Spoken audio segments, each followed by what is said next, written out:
आज 5 साल भीख मांग करके आने वाली जो हुकूमतें हैं, कुर्सियां सजाई हुई बैठी हैं, इनसे अगर तुम्हें डर लगता है तो तुम्हें मैं चंद 100 साल पहले ले जाऊं, जब इस पूरे अखंड भारत पर अकबर जैसे डिक्टेटर की हुकूमत थी।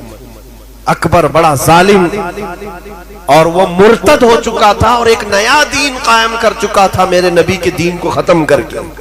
उसके एतबार से ऐलान कर चुका था कि अब दीने मुस्तफा पुराना हो चुका है, एक नया दीन शुरू होगा।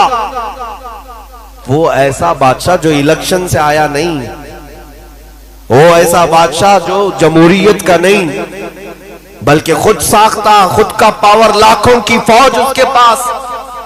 उस वक्त का भारत, उस वक्त का हिंदुस्तान जिसमें पाकिस्तान, बांग्लादेश, अफगान की सरहदें, ईरान की सरहदें भी आती थी, इतना बड़ा भारत का वो अकेला बादशाह जब ये ऐलान कर दे, तब तो हालात और कितने खराब रहे होंगे। आज जो लोग कहते हैं ना हालात खराब है, उस वक्त एक जालिम की हुकूमत है, फौज उसके पास, पुलिस उसके पास। बादशाह के खिलाफ कोई कह दे बात तो वो तो मौत की सजा, फांसी पर चढ़ जाएगा। लेकिन जब नया दीन वो शुरू किया, उलमा भी थे, मदारिस भी थे, मस्जिदें भी थी। मस्जिदों में उसने अजान बंद करके सीप बजाने का हुक्म दिया था। मिंबर पर मूर्तियां रखी जाएंगी उसके नए दीन के एतबार से।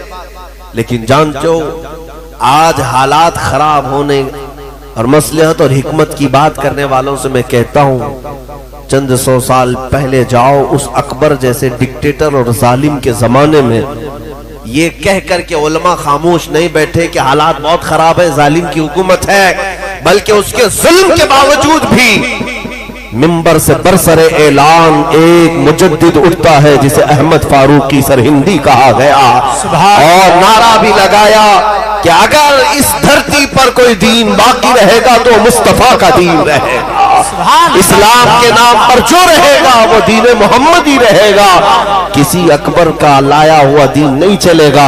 इस पादाश में मुजद्दिद अल-फैसानी को ग्वालियर की जेल में बंद कर दिया गया, 8 साल तक जेल में रहे। बादशाह ने उन उलमा को कैद कर दिया, तो क्या ये कैद हो जाने के बाद उनका मिशन और उनकी तहरीक बंद हो गई? नहीं, मुजद्दिद साहब 8 साल तक ग्वालियर की जेल में रहे, और जब 8 साल के बाद मुआयना करने के लिए गए तो तकरीबन 700 मुजरिम और कैदियों को तो वो आलिम बना चुके थे। वहां पर दरसे कुरान देते थे, तफसीर पढ़ाते थे, हदीस पढ़ाते थे। अरे जेल नहीं, इश्क रसूल का मरकज बन चुका था। हाँ, तुम अगर आशिकों को छोड़ोगे वो जहां बैठेंगे वहीं दिया रोशन करेंगे, जहां चिराग बुझाओगे, कोशिश करोगे, अल्लाह ताला वहीं से चिराग रोशन करेगा। आप समझे, मैं अक्सर कहा करता हूं, बरेली वाले आपके पास तारीख मौजूद है। मुरादाबाद शहर कितना दूर है आपसे? बहुत करीब है। मुरादाबाद शहर का एक मुजाहिद ऐसा जिसका नाम ताजीम से आला हजरत भी लिया करते थे, सुभान अल्लाह। वो कौन है? अल्लामा किफायत अली काफी रहमतुल्लाह अलैह। आला हजरत फरमाते हैं, नात, बहुत सारे लोग नात लिखते हैं, बहुत सारे लोग हुजूर की बारगाह में अशार लिखते हैं। वक्त का मुजद्दिद इमाम अहमद रजा फाजिल बरेलवी ये फरमाते हैं, अगर मैं किसी की नाते सुनता हूं तो मेरे मरहूम भाई इमाम ज़मन हसन रजा बरेलवी की, या तो मौलाना किफायत अली काफी, सुभान अल्लाह। आला हज़रत जिनकी नाते सुनते हो वो किफायत अली काफी। हाँ, वो ऐसे ही मामूली कोई आम शख्स नहीं था, ऐसा आलिम रब्बानी के जिससे पूरे अंग्रेज थर्राते थे, खौफ खाते थे। एक बात याद रखो कि इन जालिम हुकूमतों को अगर सबसे ज्यादा डर लगता है तो हक बोलने वाले उलमा से डर लगता है। जी बेशक। बाकी ये लाखों की फौज हजारों की तादाद से घबराते नहीं, उनको मार भी देते हैं, काट भी देते हैं, लेकिन इनको पता है एक आलिम हक बोलने वाला अगर जिंदा रहा तो फिर ये करोड़ों को बेदार कर देगा। किफायत अली काफी को इस बात के लिए अंग्रेज बार बार परेशान करते रहे कि आप हमारी हुकूमत के खिलाफ ना बोले, आप खामोश हो जाएं, हम आपको अपनी हुकूमत में ओहदा दे देंगे। हम आपको नजराने भेजा करेंगे, तोहफे भेजा करेंगे जैसे दूसरों को भेजते थे।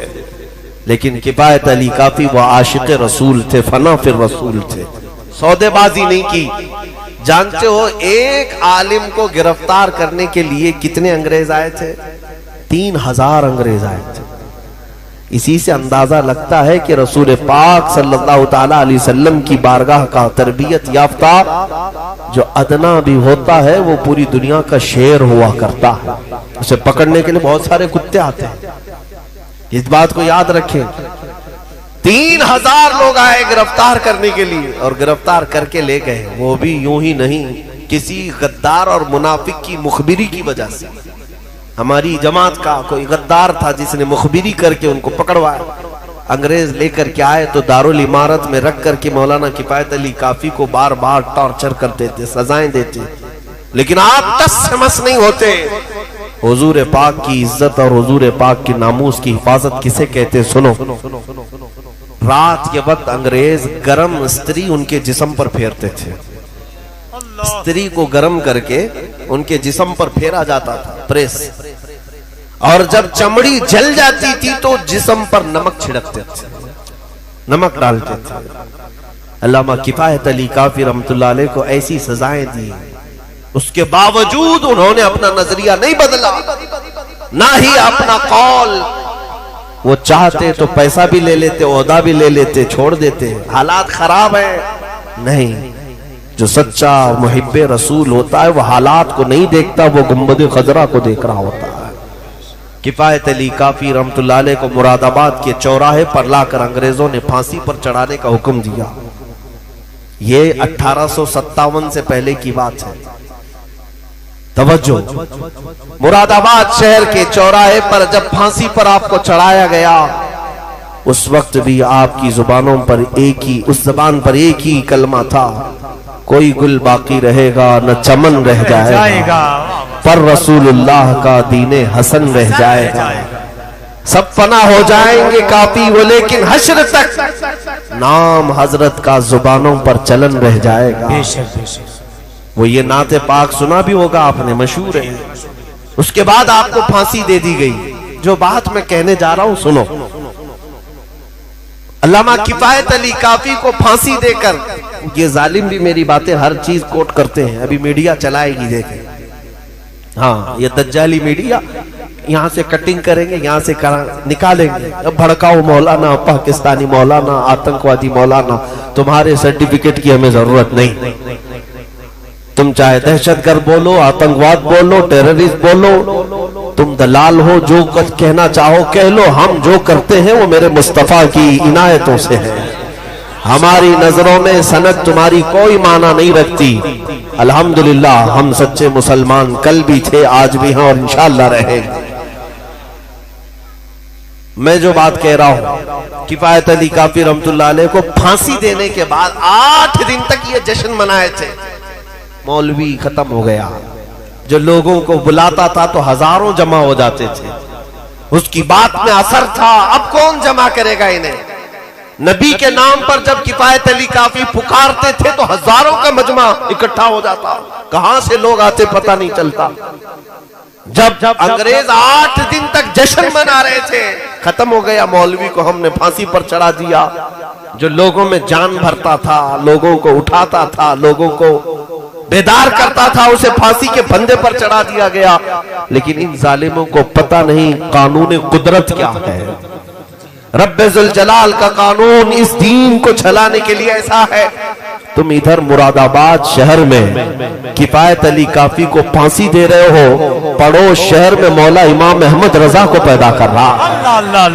एक आशिक रसूल को तुमने सूली पर चढ़ा करके ये तस्वुर कर लिया कि आप लोगों को इश्क के जाम पिलाने वाला चला गया, लेकिन अल्लाह करीम ने ऐसा आशिक रसूल दोबारा पैदा किया कि वो उठा तो सिर्फ बरेली नहीं, न मुरादाबाद, न हिंदुस्तान, बल्कि अरब में, आजम में, अफ्रीका के सहराओं में भी ये बात गूंजने लग गई। मुस्तफा जाने रहमत पे लाखों सलाम, शमे बज़ में हिदायत पे लाखों सलाम, डाल दी कल्ब में अज़मत मुस्तफा। ये हर बच्चा पुकारता है आज सय्यदी आला हजरत पे लाखों सलाम। उस मुजद्दिद ने ऐसा जाम जाम पिलाया।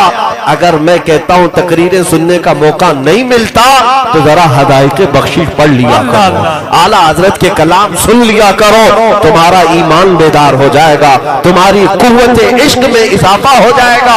हो सकता है आज तकरीरों का रिवाज अलग हो गया है, खिताबत के रिवाज अलग हो गए हैं, नपे तुले अंदाज में अल्फाज को सजा सजा करके बयान करना। नहीं मेरे अजीजों, आला हजरत को उठाओ। अगर कभी तुम्हें बेकरारी हो, बेचैनी हो, आला हजरत को पढ़ो, वो तुम्हें ऐसा जाम पिलाएंगे अगर आंखें बंद करो तो सिर्फ गुंबद खजरा ही नजर आने लगे। उनके निसार कोई कैसे ही रंज में हो, जब याद आ गए हैं सब गम भुला दिए हैं। उनकी महक ने दिल के गुंचे खिला दिए हैं, जिस राह चल दिए हैं कूचे बसा दिए हैं।